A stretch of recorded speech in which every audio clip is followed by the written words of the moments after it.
শীত উপভোগ করার জন্য না গ্রামের উপরে কিচ্ছু হবে না। গ্রামে গেলে না শীতের আসল আমেজটা পাওয়া যায়।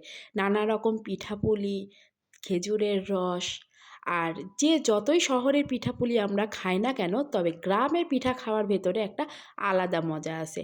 উঠানে বসে গরম গরম ভাপা পিঠা মাটির চুলায় হবে, আর সেই পিঠা খেতে যে কী ভালো লাগবে! যারা গ্রামে থাকেন বা গ্রামে যাওয়ার সুযোগ হয় শীত আসলে, শুধুমাত্র তারাই এই অনুভূতিটাকে বুঝতে পারবেন। আমার এই শীতে বাড়ি যেয়ে এত বেশি ভালো লেগেছে, এই যে উঠানে বসে, এবং আমি আমার ছেলেকেও এই পরিবেশটা দিতে পেরেছি। আমার খুবই ভালো লেগেছে। সবসময় তো শীত চার দেওয়ালের মাঝেই কেটে যায়, তবে এইবারের শীতে বাড়ি গিয়ে খুবই ভালো লেগেছে। আমার ছেলেও অনেক খুশি হয়েছে এভাবে উঠোনে বসে পিঠা খেতে পেরে। আর আমার তো সেই ছোটোবেলায় ফিরে গিয়েছিলাম, আমার এত ভালো লেগেছে। আর পিঠাগুলো এত মজা ছিল খেতে, এখন আমার ভয়েস দিতে দিতে মনে হচ্ছে আমি আবার একটু পিঠা খাই।